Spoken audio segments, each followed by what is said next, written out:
pues la presencia de los factores de transcripción, porque a veces puede que esté abierta la horquilla, pues se genere la horquilla de transcripción, perdón, se dé la apertura, pero los factores no llegan, los factores están mutados, no reconocen las secuencias, y no, el problema no son las secuencias del promotor, son los factores de transcripción, y sin ellos pues no va a haber transcripción, y si no lo reconocen, pues todo el problema que acarrea esto.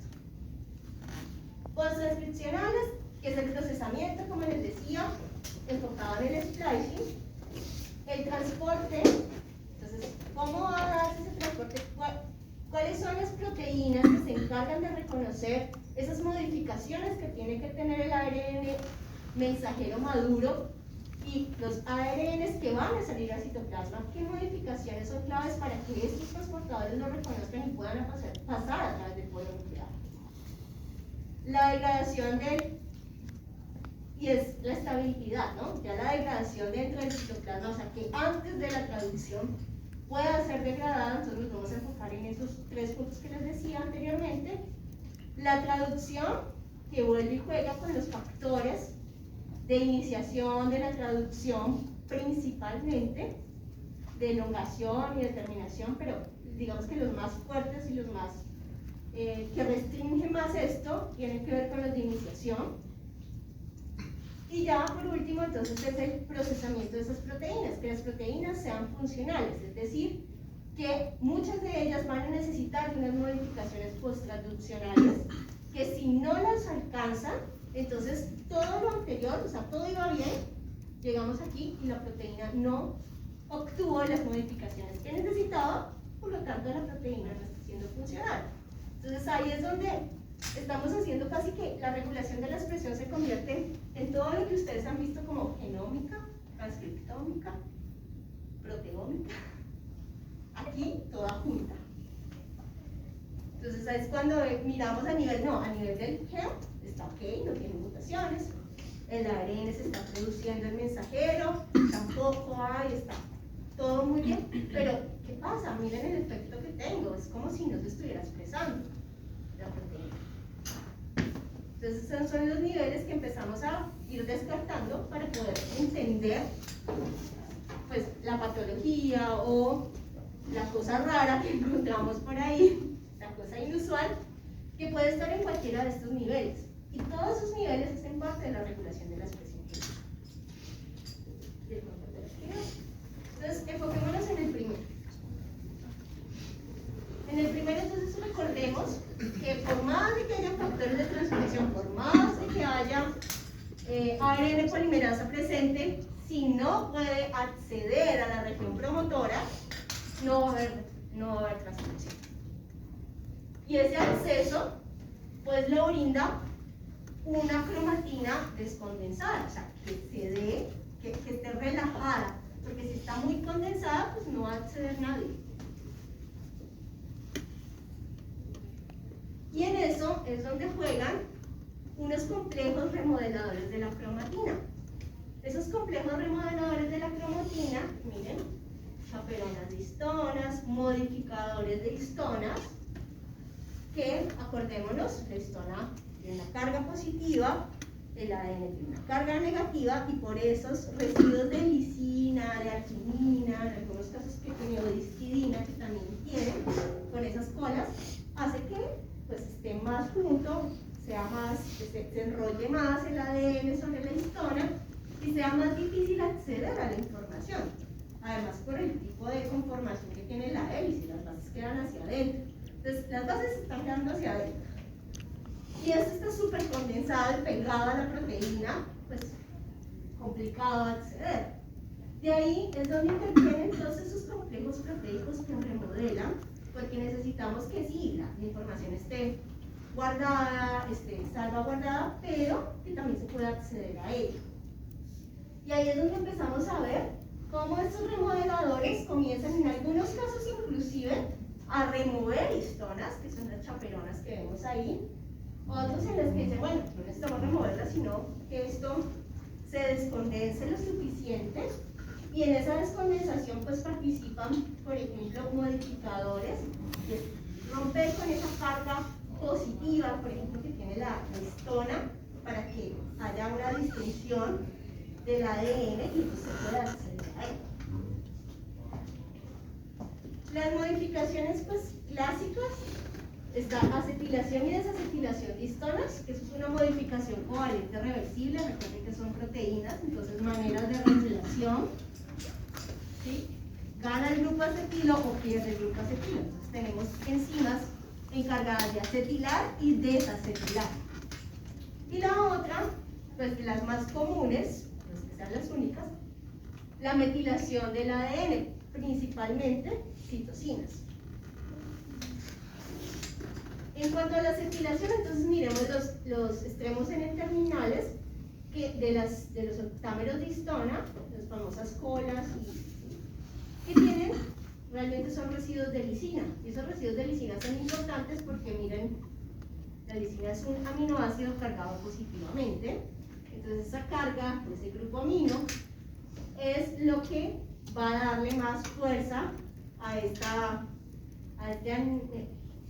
pues entre el ADN negativo con el grupo fosfato y el positivo.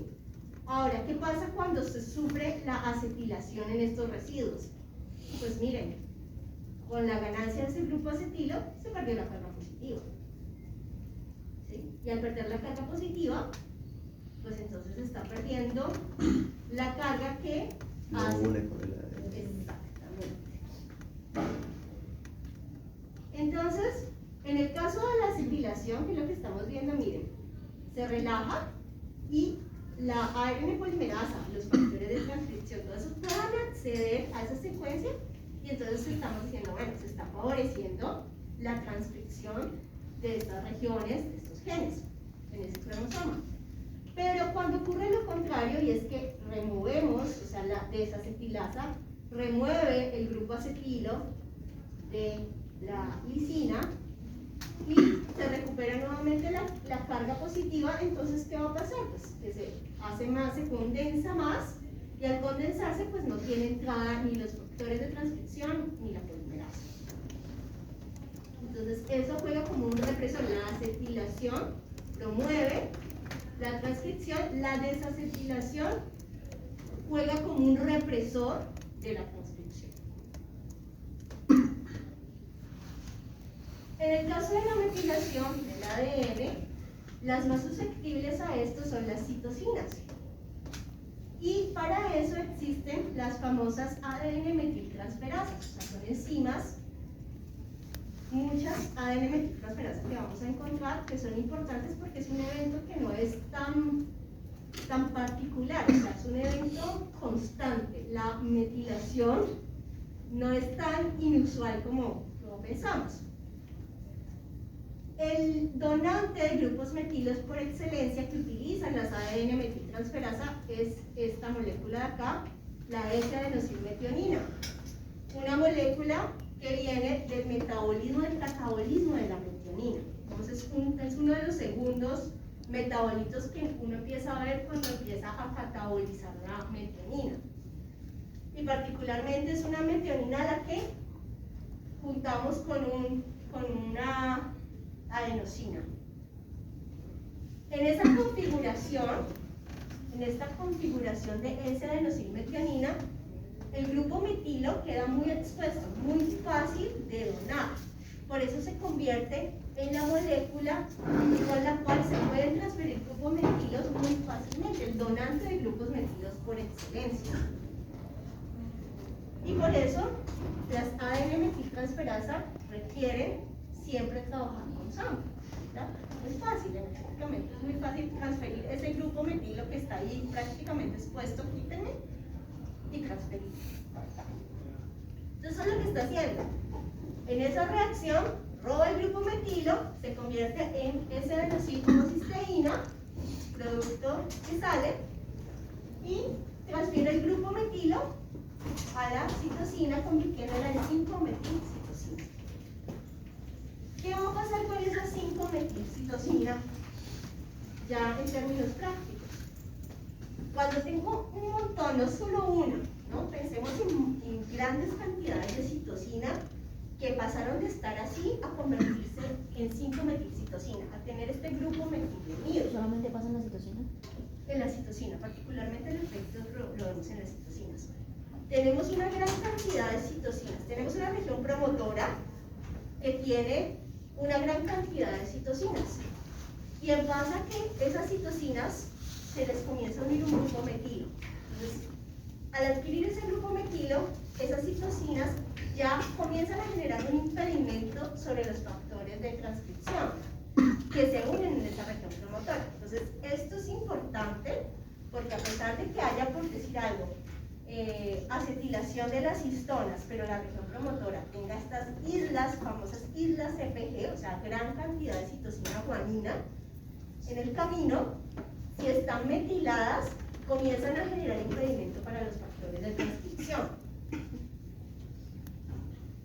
Y además adoptan una configuración 3D, o sea, como que cierran. Y al cerrar, pues entonces están impidiendo que los factores basales ingresen y que la polimerasa se acomoda y al final no vamos a tener transcripción. Teníamos la cromatina aparentemente descondensada, pero la región promotora está con esas islas CPG y entonces no se pueden unir los factores de transcripción.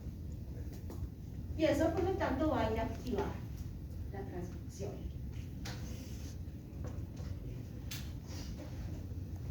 Entonces, en el caso de metilación de ADN e histonas desacetiladas, entonces miren lo que está pasando. No se puede acceder a los genes, o sea, esto va a ayudar a que aún más se condense más la cromatina y no puedan acceder los factores de transcripción y por lo tanto los genes queden inactivos. Caso contrario, cuando por ejemplo las histonas están acetiladas y tenemos unas citosinas hipometiladas, o sea, casi no hay metilación de las citosinas.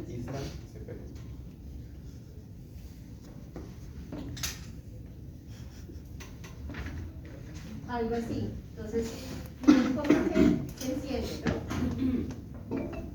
El ADN está hipometilado.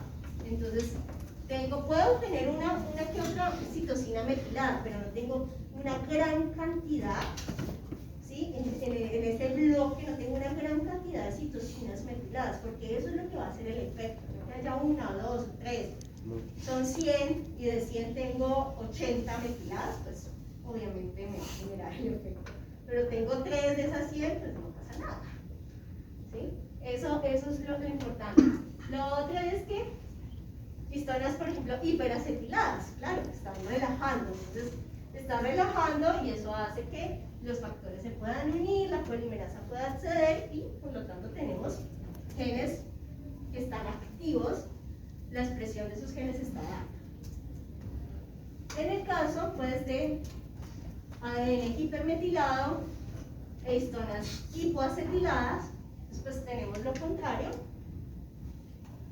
y completamente apagado, difícil de acceder. Entonces ese es el primer nivel que tenemos que tener en cuenta cuando no se puede acceder a la secuencia, y no necesariamente por una mutación, simplemente por modificaciones que hacen que la cromatina esté más condensada y por impedimento físico no se pueda acceder.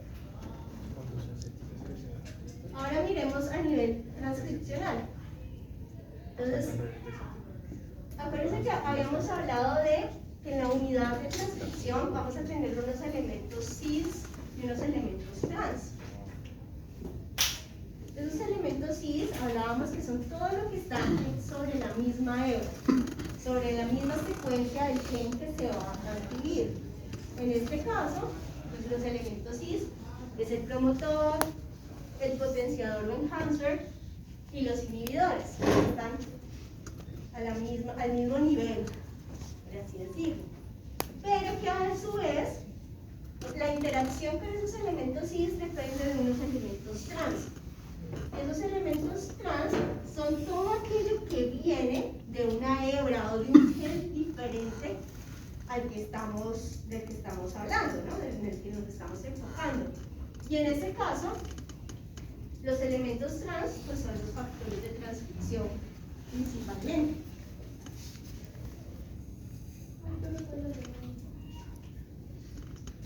¿Esos son los reguladores? ¿Ah? ¿Esos son los reguladores? Sí, o sea, es la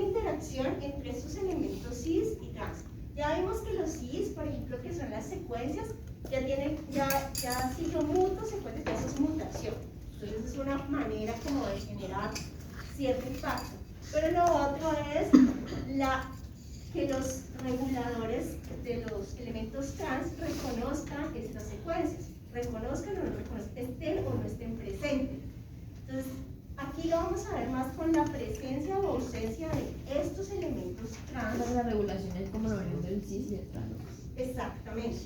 Y sobre todo de las proteínas que reconocen esos sitios. ¿Sí? Entonces, mira, los puntos son promotor, o sea, que los factores basales, por ejemplo, que son elementos trans, son importantes. Los enhancers o intensificadores y los inhibidores, que son otro tipo de proteínas, también son importantes. O sea, la presencia o ausencia de eso va a tener un efecto sobre la expresión. Entonces, para que lo entendamos, miremoslo desde este punto.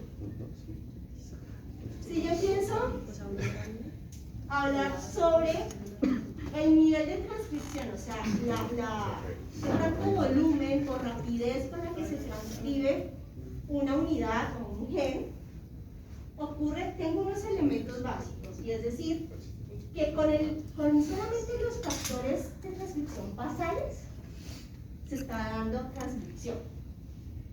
Solamente con los elementos basales. Eso es lo que necesito para que la polimerasa funcione. Y se da la transcripción. Se da. No acelerada, no súper acelerada, pero se da. Si no hay promotores basales, por más de que eso esté hipomethilado, súper acetilado, si no hay factores de transcripción que se unan, o sea, factores basales que se unan ahí, no pasa nada. Si tengo, por ejemplo, intensificadores, ¿sí? Pero no hay promotor basal, no pasa nada. Por más intensificadores que haya, moléculas aquí que estén, que van a darle sostén o estabilidad si no hay promotores basales unidos. Entonces, es como para que tengamos claro qué es lo más importante. Los otros importan, sí, pero ¿qué es lo fundamental? Los promotores basales, los factores de transcripción basales. Y ya, el esquema bonito. Tenemos, ¿sí?, todos los basales, pero entonces, cuando tengo adicional a los basales intensificadores, sea corriente arriba, cercana o muy lejana, en la misma dirección o en dirección contraria, eso no importa, o corriente abajo, tampoco importa, el enhancer se puede encontrar en la dirección que quieran, arriba, abajo, como sea, y en medio a veces lo pueden encontrar. Entonces, igual el efecto que va a generar es que va a intensificar, va a acelerar, es como un activador alostérico. ¿Se acuerdan de los famosos activadores alostéricos? Que no es que la enzima no requiera, pero si lo tiene unido, entonces va a ser mucho más rápido generar el producto. Lo mismo que algo similar. Eso es lo que va a hacer el enhancer. Ahora, ¿cómo lo vemos? ¿Cómo lo dimensionamos? Es esto. Miren, todos estos son los basales, lo que tienen que tener para que la polimerasa se una, ¿sí? Pero estas proteínas, que son los elementos trans que les digo, enfocados en los enhancers, entonces esas en particular le están brindando una mayor estabilidad al promotor basal, y eso le conviene a la polimerasa. Eso le conviene a la unidad de transcripción porque está acelerando y generando más rápido el producto. Caso contrario sería que por acá vemos decir algún represor, un silenciador. Entonces el silenciador, la proteína silenciadora, va a hacer todo lo contrario al activador. Si se comienzan a unir en esta secuencia del silenciador, esos represores lo que van a hacer es quitarle estabilidad a esto que se generó. Entonces comienzan a afectar como los inhibidores a los efectos, parecido a eso. No es que la cierre completamente, pero ya le cuesta más trabajo. Sí empieza a afectar la velocidad con la que se genera. O sea que los silenciadores como tal no paran la transcripción, sino que la vuelven más lenta. Sí, y a la medida que haya más silenciadores sí te la pueden afectar severamente. Ah, ¿Ya? Porque te empiezan, a pesar de que ellos están llegando aquí, comienza a interrumpir el acomodo tipo Tetris que están haciendo aquí. Entonces al final sí termina generándote una represión. ok. En masa te puede generar una represión. Pues no es lo mismo un represorcito que como que está inestabiliza, pero pues por ahí podemos, ¿no? Varios represores. Y esa es una manera, por ejemplo, de controlar muy eficientemente.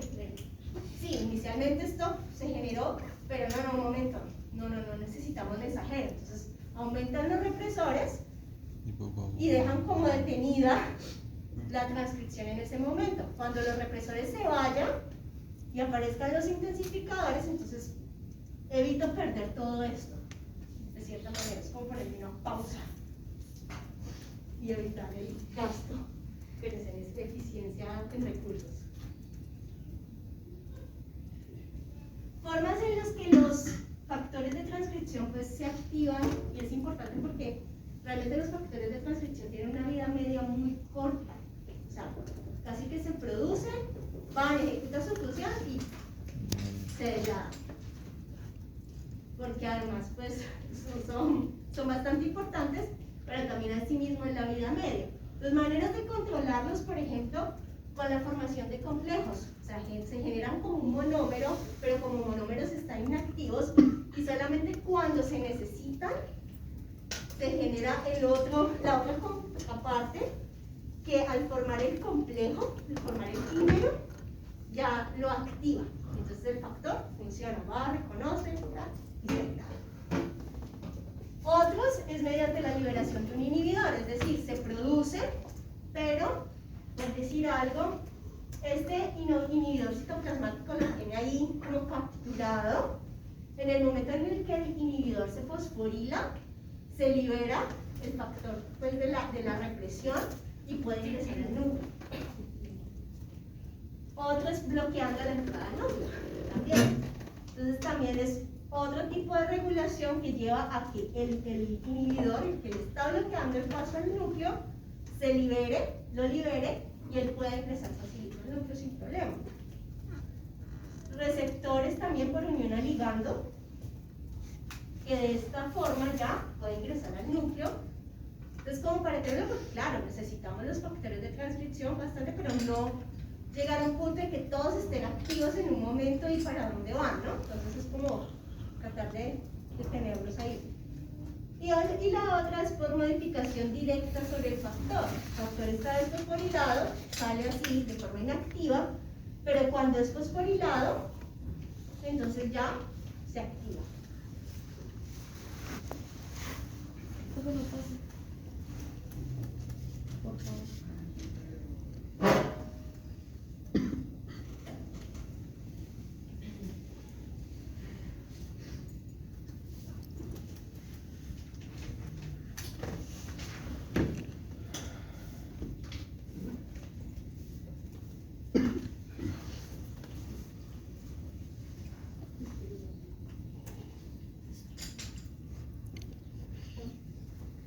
Simplemente como para mostrarles la importancia de los factores de transcripción, no es que tengo yo aprender algunos de los relevantes, STAT, HOT, todas estas enfermedades son causadas por mutaciones en estos factores de transcripción. Los fosfatos son un montón de factores. Hay como millones de estos millones, y variantes, todas las que quieran. Pero son muy importantes porque, No, leyéndolo, porque son importantes porque verbal. son basales, son factores basales, factores de transcripción basales que se han descubierto que mutaciones sobre estos, o sea, la ausencia de ellos, está muy relacionada con patologías que son fuertes, ¿no? Entonces ahí es la relevancia que tienen los factores de transcripción. El problema es que lo que les digo, la vida media de esa cosa es, o sea, si uno la quiere sacar como con proteína, es muy difícil, porque es un chispazo, o sea, se da, se ejecuta y desaparece. Vida media muy corta, pero muy corta. Profe, ¿y qué es lo que genera que un factor, por ejemplo, pues, algún elemento importante a nivel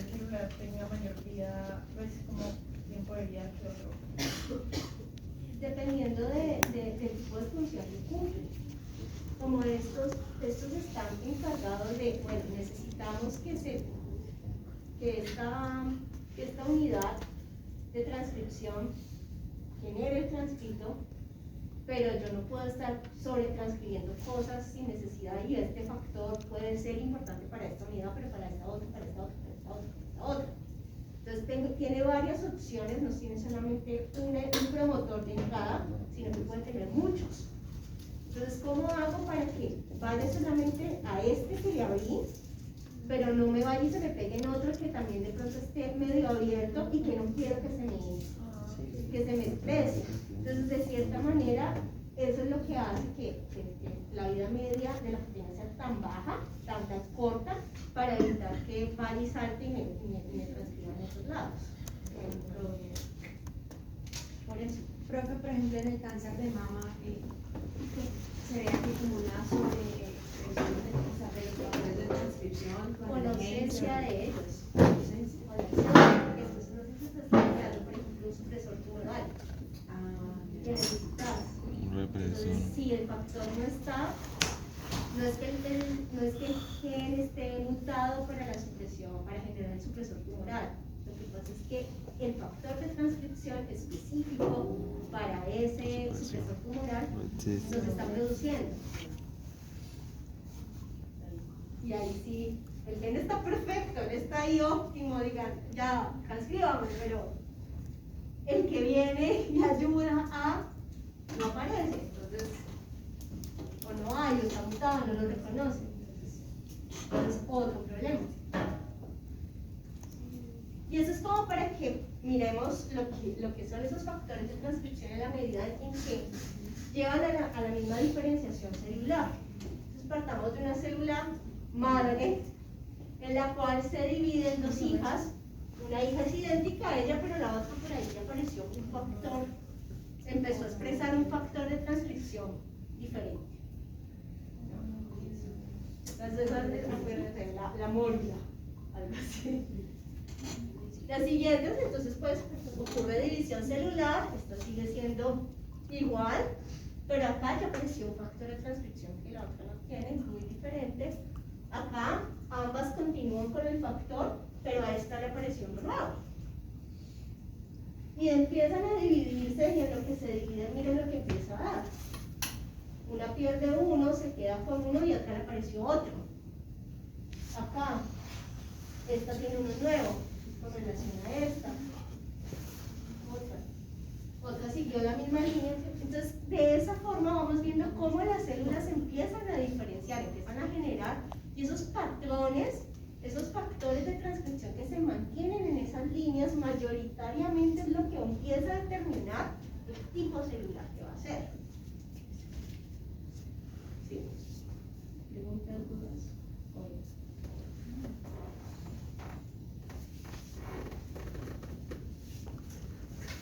Ahora miremos el factor posttranscripcional, lo que tiene que ver con la maduración, acuérdense del famoso ARN mensajero, con la caperuza, con la poli A, ya con la región codificante. Entonces, para llegar a eso, pues hicimos un splicing. Acuérdense del splicing alternativo, las posibilidades que también tiene el tipo celular, para decir, no, pues mi splicing reconozco como genes solo el 1, 2 y 3, el 4 es intron, a pesar de que no son.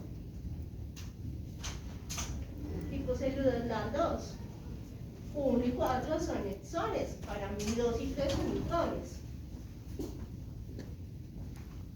Tipo celular 3, entonces el 1 es un intron, para mí 2, 3 y 4 son los exones. Y de esa manera, entonces, partiendo de la misma secuencia, estamos generando tres proteínas diferentes. Y eso es lo que va a hacer que una proteína se comporte de una manera distinta en ese tipo celular, porque es más funcional para lo que cumple, para la función que desempeña la célula. Le conviene tener una proteína con unos parámetros, por decir algo, por encima, unos parámetros cinéticos diferentes, ligeramente diferentes, frente a esta o frente a la otra, que están en tipos celulares distintos. Y gracias a esto no tengo que tener 3 secuencias génicas diferentes. Parto de la misma y genero esa variación. Parecen más Que la corta y proteínas que genes. Sí, por eso hay más proteínas que genes. Es como que las cortas y que no se mueven. La otra opción adicional al splicing pues es la edición previa a la traducción, que esa es la más interesante todavía. En el hígado y en el intestino se parte del mismo gen de la apolipoproteína B. Pero ¿qué pasa? En el hígado, todo ese mensajero no sufre ningún tipo de edición antes de la traducción y eso da una proteína, la B100, que tiene 4.566 aminoácidos. ¿Está ahí?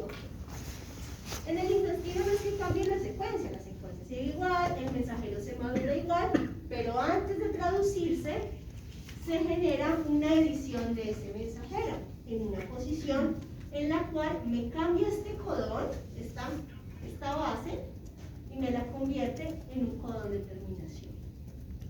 Entonces, antes de traducirse, ocurre esta edición, no ni siquiera es producto del splicing, es producto de una edición puntual que se está dando en las células del intestino y lleva a que entonces me introduzca un codón de terminación prematuro. Claro, la proteína ya se convirtió en la B48, que tiene 2.152 aminoácidos. O sea, esa edición hace que una proteína, una enzima. Sí, una enzima que la cambia, una modificación sobre la base, que te convierte esa citosina en uracilo.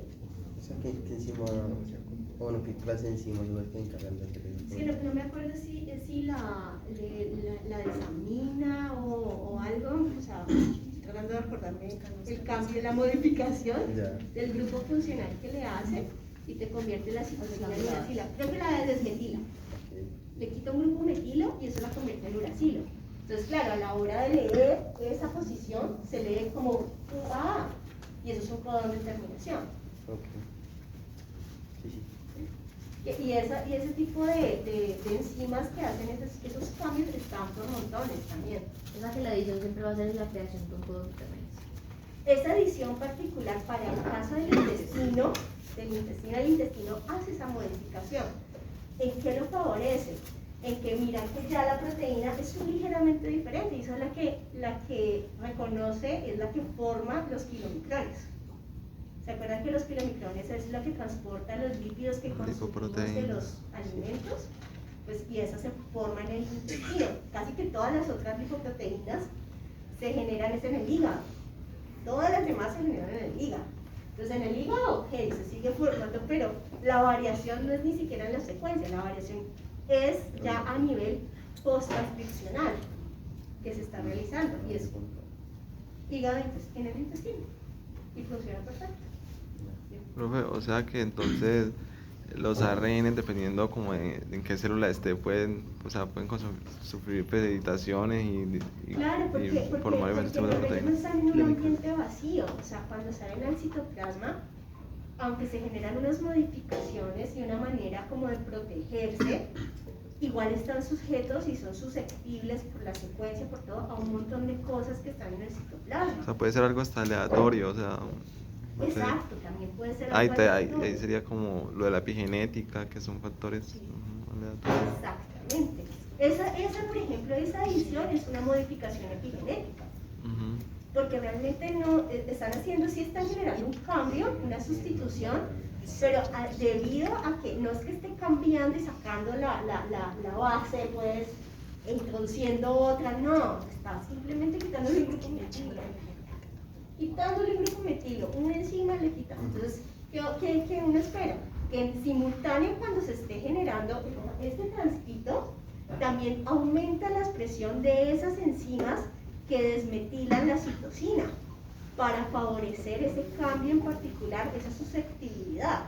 O sea, que eso va muy coordinado para que se genere la adición, si no, no se generaría.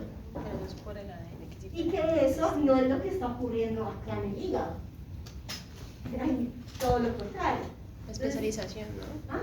Es como la especialización de las células de cada organismo. Exacto. O sea, es cuando como- en esto, por ejemplo, tiene que encender esto y tiene que quedar esa citosina muy expuesta de tal manera que pueda hacer eso, porque no es tan aleatorio, o sea, es muy específica.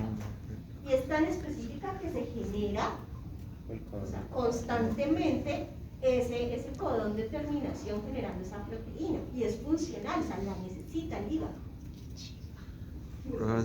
O sea, cada célula tiene el mismo genoma, pero lo utiliza de manera diferente, Claro, ¿sabes? es el encendido y apagado de los genes, o sea, tengo la misma información, exactamente la misma. ¿Cómo yo tenemos, hagan de cuenta que a todos nos distribuyen 100 millones de dólares y nos dicen, cada quien distribúyanos. Haga lo que quiera con esa plata.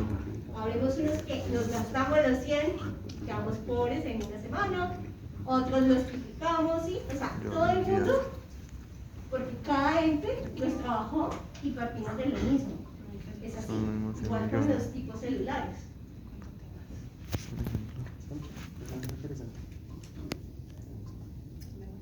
Ahora miremos el transporte.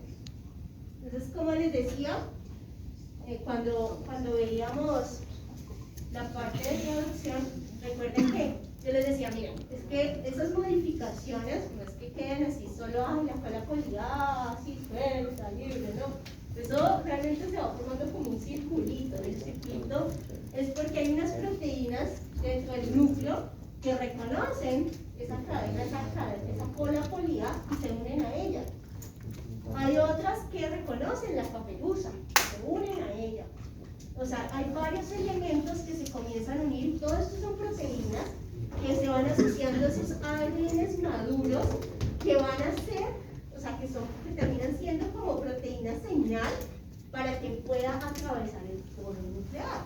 El polo nuclear es bastante restrictivo porque el ARN mensajero es grande, o sea, no va a poder salir fácilmente y el polo le va a decir, ah, no, bienvenido, siga adelante.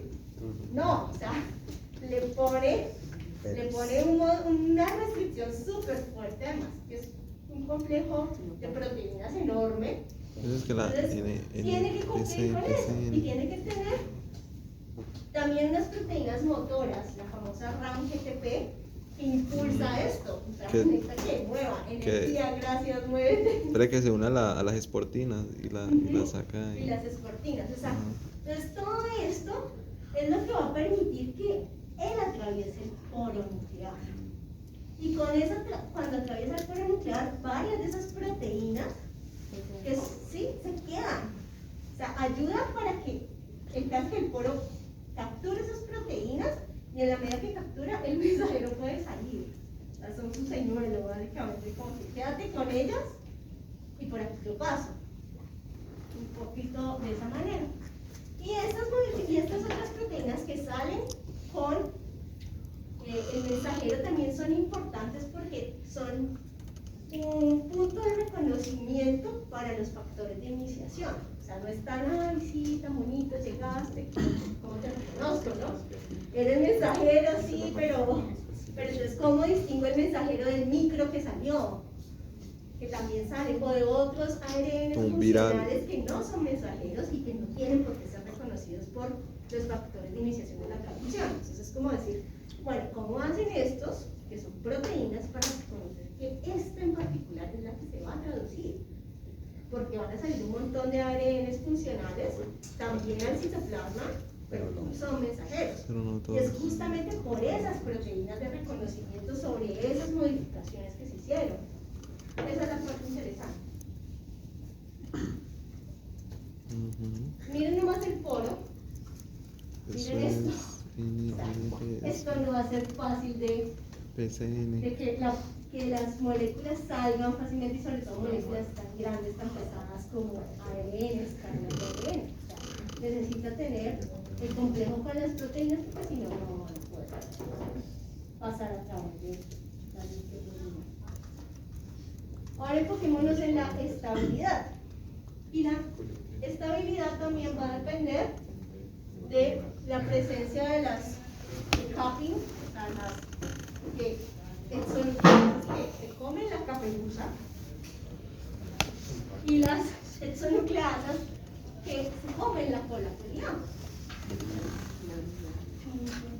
Parece un Batman, ¿Ah? un Batman. Entonces, eso o sea, eso por No, un pues, lado, una manera como uno pues, dice, pues, bueno, pues, está muy estable, entonces cuando quiero que esos mensajeros ya terminen, otra vez, alza también los niveles de las decaperuzas, de esas exonucleasas que reconocen y lo degradan, o sea, los mensajeros no pueden quedar eternamente ahí. Se llaman así, de caperuzas.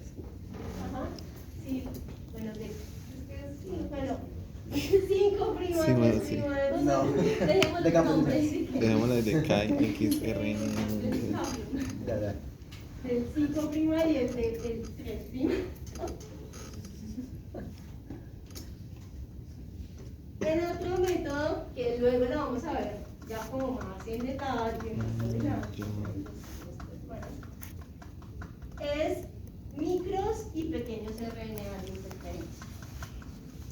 Entonces, como hablábamos, bueno, esos intrones, esas regiones de los intrones, pues realmente no es que sean basura, muchos de esos intrones que quedan, esas secuencias, portan en ellas pequeños RNAs no codificantes que se convierten en unos reguladores post-transcripcionales para ciertos mensajeros, o sea, casi que evitar que esos mensajeros sean traducidos.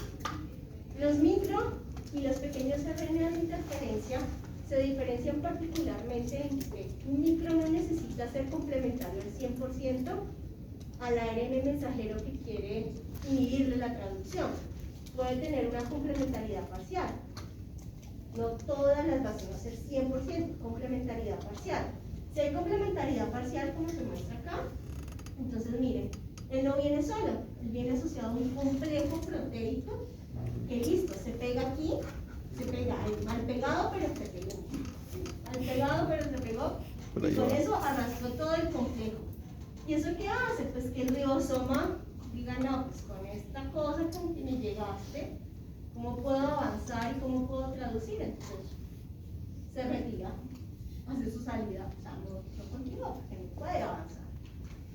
En el caso de los pequeños RNAs interferentes, también son igual de cortos, necesitan casi que el mismo complejo proteico de acá, solo que estos sí hacen una complementariedad perfecta. Cuando se hace la complementariedad perfecta, entonces estas proteínas pueden llegar y romper, ¿sí? Porque funcionan como endonucleasas.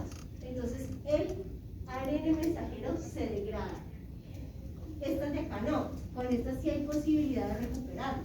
Como que te pausa la traducción y si las cosas cambian, puede liberarse y recuperar ese ARN mensajero y ser traducido. Con los micros. Con los micros. En cambio el otro sí no hay vuelta atrás.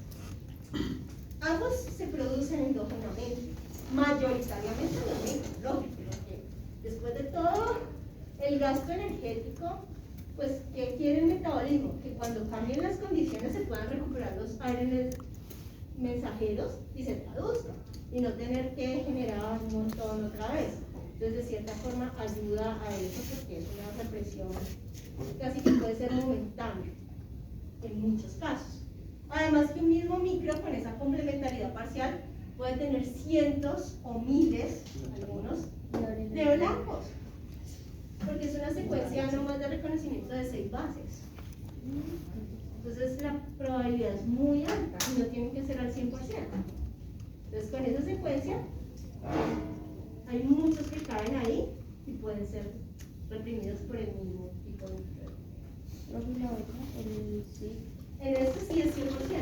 Por eso es la que menos Los micros son los ARN que podría decir que salen, que se pierden en los neutrones, ¿no? Sí, estos generalmente los encontramos sobre todo como un mecanismo para tratar de evitar la infección de virus y bacterias. Esos los generamos más que todo y se procesan mucho en el citoplasma para tratar de, a partir de la información de virus y bacterias, poder diseñar mecanismos que inhiban, o sea, que rompan la traducción de esas proteínas infecciosas. Estos están más enfocados en esta. Estos están más enfocados en regular a nuestro genoma. El otro genoma, por decirlo así, como una ayudita al sistema inmunitario. Sí, esta es la ayudita extrema. Esta sí es extrema, por eso nuestro genoma no se controla tanto por pequeños RNA de interferencia, se controla más que todo por microRNAs o largos no codificantes, que es lo que vamos a ver más adelante. Pero esta es más para una manera de defensa, por eso son menos. Y por eso se procesan prácticamente con ARN de doble cadena que vienen de esos organismos infecciosos. Por eso la producción es más citoplasmática. Mientras que acá, si vemos que involucra dos ribonucleoproteínas, en el núcleo drocha y en el citoplasma DICE. Esa es la vía canónica de producción de microRNAs. Empiezas con una secuencia más larga derivada de un intrón, de un pedazo de intrón, que se va haciendo más corta. PRI pasa a PRE, lo reconoce el complejo de Sportina, lo saca el núcleo, y en el núcleo la otra ribonucleoproteína lo termina de cortar, lo hace más pequeño, y en este complejo hay unas proteínas que se encargan de decidir cuál va a ser la guía, porque solamente se escoge una. Entonces decide cuál va a ser la guía, esta o esta, la lleva y es la que lo conduce hacia los mensajeros que va a silenciar. ¿Sí? Igual esto lo vamos a ver con más detalle, no se preocupen. Pero es como para que lo tengamos claro, o sea, cómo de cierta manera estos nos pueden generar una misma secuencia, puede tener cientos de blancos que pueden silenciarles la traducción, pero este de acá no solamente la silencia, degrada el mensajero. Entonces no hay posibilidad de recuperar ese mensajero. Pero es muy buen mecanismo para defendernos de las infecciones de virales o bacterias.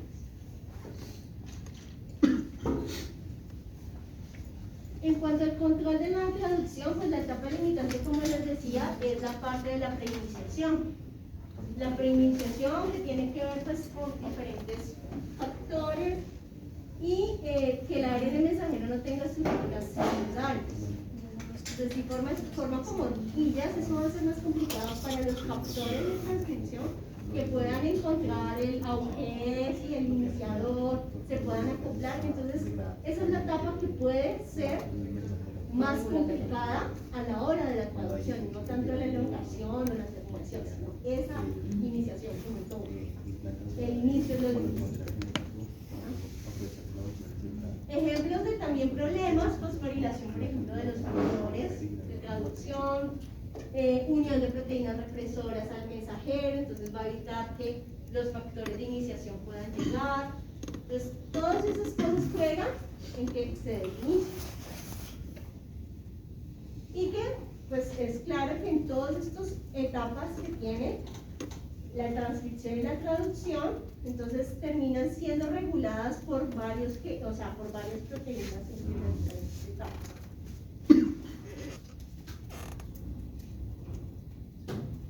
El control de las proteínas, entonces el tráfico de esas proteínas. Entonces recordemos que la mayoría, hay una gran parte que se traduce en ribosomas libres citoplasmáticos, pero que en esa secuencia péptido-señal, es decir, en el extremo, en el terminal de la cadena polipeptídica, empieza a salir una secuencia que puede llevar a que los ribosomas que estás traduciendo se trasloque hacia el retículo endoplasmático. ¿Por qué? Porque la proteína hace parte de esta, o sea, por la característica, por la secuencia que tiene, hace parte de esta red, que es la red endosomal, pues endomembranosa, de retículo, aparato de Golgi, vesículas, etc. Entonces, ese tipo de proteínas terminan de ser, o sea, mensajeros terminan de ser traducidos a proteínas, es acá, ancladas al retículo endoplasmático.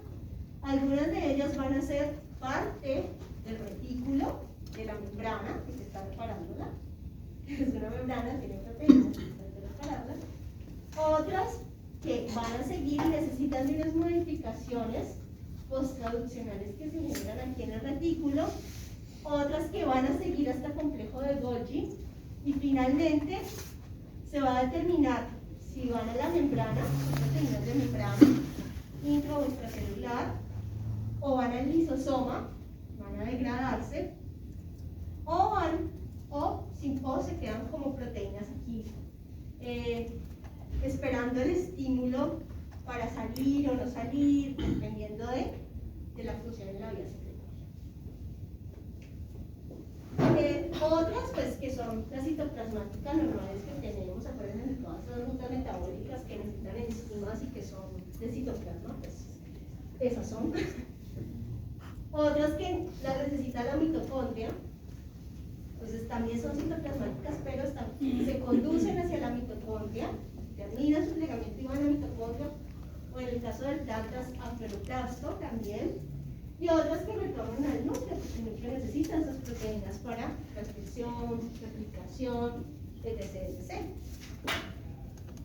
¿Hasta ahí bien? Pues, de las modificaciones posttraduccionales, acuérdense, la clásica fosforilación, desfosforilación, glucosilación, hidroxilación, sulfatación, metilación, carboxilación, bueno, todas las que ustedes se puedan imaginar, todas. Algunos ejemplos de esto tienen que ver con, por ejemplo, dos cadenas polipeptídicas diferentes que forman enlaces entre ellas a través de las cisteínas que tienen en diferentes posiciones. Entonces, dos cadenas que son independientes, que pueden formar uniones estrechas a través de sus cisteínas formando unos puentes disulfuro. Este tipo de formación se conoce como cistina. Y las cistinas, porque este enlace ya no es un enlace débil, es un enlace covalente, son importantes y se convierten en un soporte estructural entre dos cadenas polipeptídicas diferentes, como es el caso de la insulina. O sea, es cadena A, cadena B, que están unidas a través de enlaces disulfuro. Entonces esa cisteína, la posición de esas cisteínas en esas cadenas es fundamental para generar la configuración activa de la proteína. Y además tenemos, en el procesamiento, tenemos lo que es la proteólisis. ¿Se acuerdan de los simógenos? Los simógenos, ¿qué es un simógeno? Es como una enzima que se encarga de degradar, que tiene como unas cositas. Es que no me acuerdo bien. Ibas más o menos, ibas por ahí, tiene unas cositas. Sí, como unas cositas a los lados. Y que Ya, o sea, que te tocaba como cortar la parte eso creativa. tocaba cortar la O sea, tocaba creativa, cortar una parte que estaba, que era la que no les permitía estar aquí. que la inhibía. Y luego se unían y ya quedaba activa. Pues me acuerdo de eso. Son proteínas que se traduce a la cadena polipeptídica, pero la cadena polipeptídica genera toda esta secuencia. Resulta que esta porción de acá, de todo, hace que la proteína no se pueda plegar de una forma que se convierta en una, o sea, activa. Entonces está ahí guardada, inactiva, no hace nada, está ahí como reserva. Cuando se necesita, porque se necesita así, en un momento, por eso la insulina se produce de esa manera, el famoso péptido C de la insulina. Entonces el péptido C lo almacenamos, la célula beta lo produce, pero queda muy difícil que apenas nos metimos el shot de Coca-Cola, pues que empecemos a decirles, no, venga, transcriba el mensajero para la insulina, tradúzcalo, y de la insulina, no, pues ahí nos mata la hiperglicemia. Entonces, de ahí que este método sea mucho más rápido. Tengo una buena reserva de una insulina inactiva y con solo proteólisis rompo la región que no es activa y que rápidamente va a hacer que ella adquiera su configuración activa. Y así mismo, entonces viene la avalancha de glucosa, sale la avalancha de insulina para contrarrestar esa avalancha de glucosa. Entonces es mucho más rápido. Lo mismo con la digestión, las enzimas del tracto digestivo. tripsina, quimotripsina, todas estas funcionan de la misma manera. Porque si no, pues imagínense, comimos y hay que esperar a que las enzimas funcionen. Esperemos. No, la ingestión. De esa forma, entonces son modificaciones que son muy interesantes. Como un resumen así corto de todo lo que hemos visto. Corto. Pues miren todo lo que tiene que ver con el nivel pretranscripcional y transcripcional. Todo esto hasta la edición del ARN puede ser, o sea, entra dentro del núcleo, se da dentro del núcleo. Ya el transporte, o sea, ya cuando sale el citoplasma y todo lo que tiene que ver con la traducción, pues estamos viendo que todo esto ya es a nivel del citoplasmático, inclusive pues todo lo que tenga que ver con problemas a nivel de la traducción. Entonces hay un montón de reguladores y un montón de consecuencias en la medida en que no se dé una cosa u otra. ¿Ya? O sea, vamos bien, todo llegó, pero luego no se traduce. Todo tiene que funcionar. O sea, si las señales no lo reconocieron. Entonces hay un montón de reguladores en el camino, y son muchos, para que se dé esa proteína. Y con todo eso ocurren errores. Entonces, preguntas, dudas. ¿Puedes enviar las diapositivas o ponerlas en Sí, lo prometo. Puede ser un canal solo. Sí, ellos son las más Sí. Bueno, revisar corto más. Sí, te vamos a revisar cosas. Me llega spam.